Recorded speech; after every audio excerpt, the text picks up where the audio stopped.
Alejandro Ulloa San Miguel. El profesor Alejandro Ulloa participó muy activamente en el seminario de periodismo alternativo que hicimos entre marzo y abril del año 2023. Fueron 6 sesiones, cada una de 6 horas. Lo hicimos en el CC en el barrio Bretaña de Carpa, o Champañá. El profesor Alejandro Ulloa va a hablar sobre la comunicación fallida y la lucha por las hegemonías política y mediática durante el gobierno del cambio. Gracias, profesor, por acompañarnos nuevamente. La comunicación fallida. No funciona el micrófono. Gracias, Alfonso. Buenas tardes. Muchas gracias por la invitación. Vamos a aprovechar al máximo estos 20 minutos. Perdón, profe, ¿usted se querría hacer aquí para que lo coja la cámara? ¿O prefiere quedarse acá? Como sentado. A ver si por aquí para ahí. Ahí sí lo coge, sí lo coge. Bueno, gracias. Voy a hacer una síntesis de un documento de 70 páginas que he escrito desde hace 2 años. Y comienzo así. Así como el gobierno, sus agentes y sus proyectos deben ser expuestos a la mirada pública, al escrutinio ciudadano y mediático, también los grandes medios deben ser objeto de análisis crítico para que la ciudadanía pueda ejercer formas de control sobre ellos y sus abusos. Si bien los grandes medios se arrogan el derecho de vigilar y cuestionar al gobierno, no pueden sustituir a la ciudadanía, por más que sean los privilegiados del cuarto poder y se presenten como voceros o mediadores de ella. La ciudadanía también puede cuestionar a los gobiernos y a la vez confrontar ese cuarto poder todas las veces que sea necesario.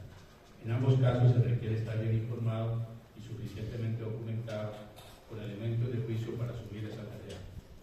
De esa manera, una ciudadanía educada y empoderada puede intervenir en la vida social de un modo más activo y creativo, realizando formas de control sobre el gobierno de turno y sobre los grandes medios corporativos, sin necesidad de ultrajar a nadie, sin apelar a falacias ni noticias falsas, sino con argumentos, con información calificada, responsable y rigurosamente sustentada.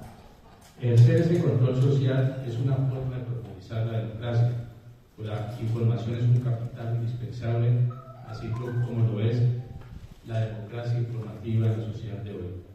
Los grandes medios no solo han ejercido su poder y han abusado de él, sino que se creen intocables, oráculos sagrados blindados contra cualquier crítica.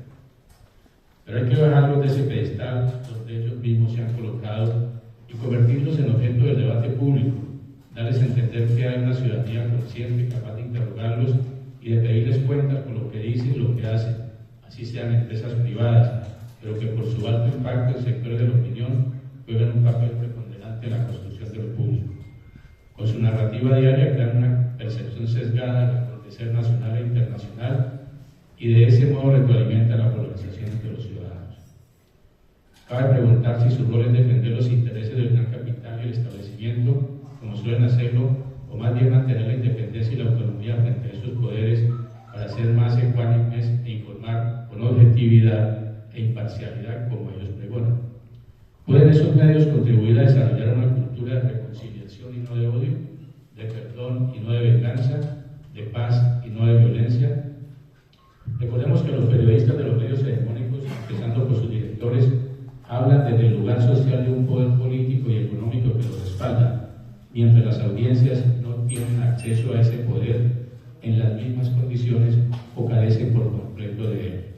Esta situación configura una forma de desigualdad que hay que confrontar. Sobre la comunicación fallida, esta expresión tiene 2 significados en mi presentación. El primero se refiere a que durante el gobierno del cambio los grandes medios corporativos, además de expresar las críticas que les corresponde hacer, han recurrido a la mentira, el negacionismo y las noticias falsas para justificar o sustentar la mayoría de sus puntos de vista. En ese sentido hay una comunicación fallida en la medida en que, si bien el gobierno debe ser objeto de vigilancia crítica y cuestionamiento público, más aún cuando se cometen errores flagrantes, los grandes medios en Colombia han sido incapaces de cumplir con su papel fiscalizador, basándose en criterios de equilibrio informativo y verificación plena de la información antes de difundirla, para diferenciar los hechos de las opiniones editoriales y de las conjeturas de sus periodistas. Estos son principios de una ética universal del periodismo responsable, de un periodismo comprometido, no con un gobierno en particular, sino con la verdad y con la sociedad a la que se debe y a la que pertenece.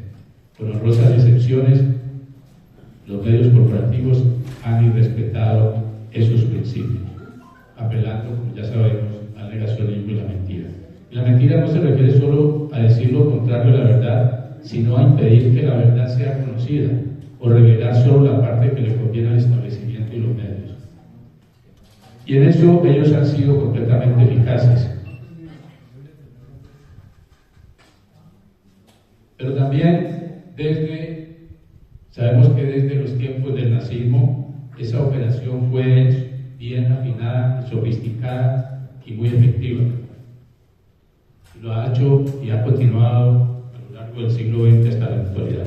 Pero también sabemos que en la academia y en el mundo intelectual se ha denunciado, como lo hizo la filósofa alemana Hannah Arendt en 1960, al decir: mentir constantemente no tiene como objetivo hacer que la gente crea una mentira, sino garantizar que ya nadie crea en nada.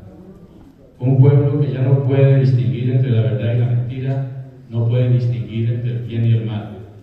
Y un pueblo así, privado del poder de pensar y juzgar, está, sin saberlo ni quererlo, completamente sometido al imperio de la mentira. Con gente así, puedes hacer lo que quieras. El segundo significado de comunicación fallida se refiere a que el gobierno del cambio no supo cómo contrarrestar desde el principio el ataque mediático que comenzó incluso antes de las elecciones. Ni el presidente ni sus asesores, si los hubo, supieron cómo enfrentar el monopolio de los grandes medios porque no tuvieron una estrategia de comunicación clara y adecuada que estuviera a la altura de los desafíos que implicaban las transformaciones del proyecto alternativo. En ese sentido, la comunicación fallida alude a la dificultad del presidente Petro y su equipo de gobierno para darle a la comunicación el protagonismo que debió tener desde el comienzo de su mandato. No se dieron cuenta de que la comunicación debía estar adelante y no atrás, es decir, al frente de su proyecto, en una posición proactiva y no reactiva. Y para enmendar la falla, se creyó ingenuamente que a través de Twitter o X podría neutralizar la arremetida mediática malintencionada y dispuesta a no dejarlo gobernar.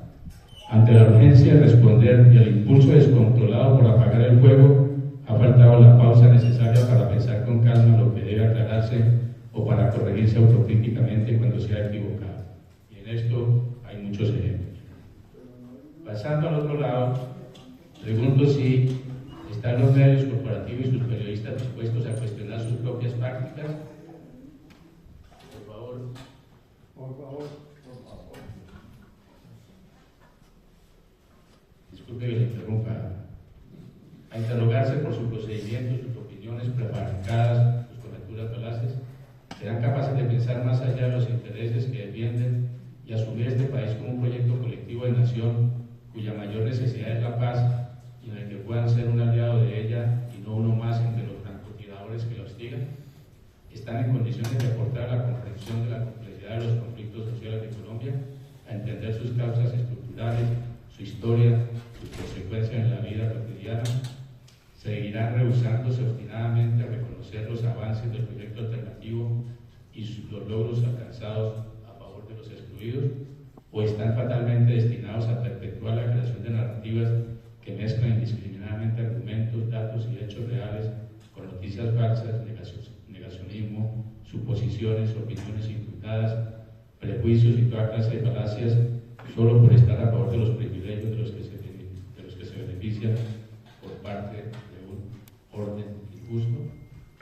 ¿Hasta dónde están dispuestos los 10.600.000 opositores a Petro a aceptar que sí hay cambios reales en muchos sectores de la sociedad colombiana, o son impermeables a reconocer los hechos fehacientes que evidencian los cambios? Pero asimismo, no es suficiente la crítica al gobierno y a los medios si no nos preguntamos por nuestro papel como ciudadanos y no solo como militantes o adeptos al cambio. ¿Cuál es nuestro papel como periodistas independientes o comunicadores alternativos? ¿Cómo debe ser nuestro discurso y nuestras formas de comunicación? ¿Para quién debemos hablar y cómo? Esos 10.600.000 opositores van a quedar por fuera del radar de la comunicación alternativa. o tienen que ser interpelados por el periodismo independiente. A ellos hay que hablarles, con ellos también hay que comunicarse para ganar su adhesión al proyecto del cambio. Pero para poderse comunicar con ellos es necesario escucharlos y saber cómo llegarles. Interroguemos a los gobiernos, denunciemos a los medios y cuestionémonos nosotros también para que el ejercicio sea pleno y aspiremos a una mayor conciencia comprensiva de lo que nos convoca. Le pregunto, ¿qué condiciones subjetivas determinan los comportamientos de uno y otro lado, más allá de los datos, las cifras, las evidencias y los argumentos razonables que puedan distinguir de parte y parte?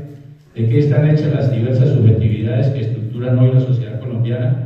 ¿Cuál es el grado de intoxicación espiritual al que ha llegado y le impide aceptar, acordar y actuar, así sea parcialmente, en pro de una causa tan importante como la construcción de la paz? ¿No hay acaso una mezcla aciaga de egoísmo, odio, soberbia, frustración, resentimiento, insensibilidad, deseo de venganza, además de racismo, indiferencia, clasismo, intolerancia, discriminación, machismo, falta de empatía y falta de respeto por el otro? ¿Hasta dónde estamos dispuestos para que al mismo tiempo que anhelamos la paz hecha por otros, hagamos la paz con nosotros mismos? ¿Estamos preparados para una autoevaluación íntima, explorando interiormente de qué estamos hechos y poder liberarnos del sectarismo y el dogmatismo para luego reconciliarnos con los demás y con nosotros? ¿Cuáles antídotos éticos, estéticos, educativos, culturales e intelectuales necesitamos para desparasitar la mente y el espíritu envenenado que consume buena parte de nuestras energías? En el pasado nos curábamos el estómago con paico, una hierbita poderosa que nos limpiaba de lombrices, gusanos y toda clase de bichos alojados donde no debían estar. El paico era tan fuerte que nos obligaba a vomitar y a algo más incómodo en el baño. Pero nos curaba. Todavía las comunidades indígenas lo utilizan para purgarse y sigue siendo tan eficaz como siempre. Necesitamos ahora algo más potente para expulsar el veneno acumulado en el corazón y purgarnos el alma colectiva. El gobierno es del cambio y el poder del establecimiento. Al inscribir este análisis en la coyuntura del gobierno del cambio, debe declararse que la coalición que triunfó en las elecciones del 2022 ganó el gobierno, pero no el poder. Este sigue en manos del establecimiento o del régimen, es decir, de los actores económicos y sociales y políticos representados en los bancos, las grandes compañías de seguros y el sistema financiero, ligado al capital transnacional y sus corporaciones, en manos de grandes terratenientes que ostentan la propiedad de la tierra, sobre todo la más fértil, en manos de los gremios de la gran industria y el comercio en su relación con los mercados nacionales e internacionales, en manos de los grandes medios de comunicación corporativos que dejaron de ser empresas independientes o familiares con relativa autonomía para informar y hoy hacen parte de poderosos conglomerados económicos a los que defienden, en manos de las instituciones políticas del Estado, la Procuraduría, la antigua Fiscalía, la Contraloría, el CNE, en manos de los partidos tradicionales y sus coaliciones con otras maquinarias electorales o con sectores radicales de las Fuerzas Armadas comprometidos con ellos. Pero el establecimiento no es solo la integración de todos estos actores a la hora de defender sus intereses, sino las mentalidades arraigadas en ellos, la lógica del funcionamiento burocrático, los modos operandi, los vínculos con las múltiples formas de corrupción y con el clientelismo, como parte de un sistema anclado en un orden jurídico con el que se maneja el país, en esa doble vía entre el centralismo gubernamental y la administración política y económica de los territorios. El establecimiento tiene sus tentáculos y sus representantes en el gobierno actual, unos camuflados, otros torpedeando abiertamente desde adentro las propuestas progresistas, interfiriendo en el desarrollo de las iniciativas de cambio, defendiendo el poder establecido. Por eso los medios se asumen en esta exposición como espacios de confrontación cotidiana en pugna con el gobierno del cambio por la construcción de la hegemonía, es decir, por la creación de un consenso a favor o en contra del establecimiento y a favor de las transformaciones propuestas por el nuevo proyecto político en marcha. Lo anterior significa que los medios no solo transmiten información, sino que producen significación a través del relato fáctico que noticia hechos y acontecimientos y a través de los juicios de valor de la conjetura y la suposición solución con la que construyen una matriz de alto impacto en la formación de la opinión pública. Pero asimismo hay otros sectores que se resisten a ellos, bien sea dándole las espaldas a los noticieros radiales o televisivos, ignorando la información que proviene de ellos, o admitiendo solo la información generada por los canales adeptos al plan.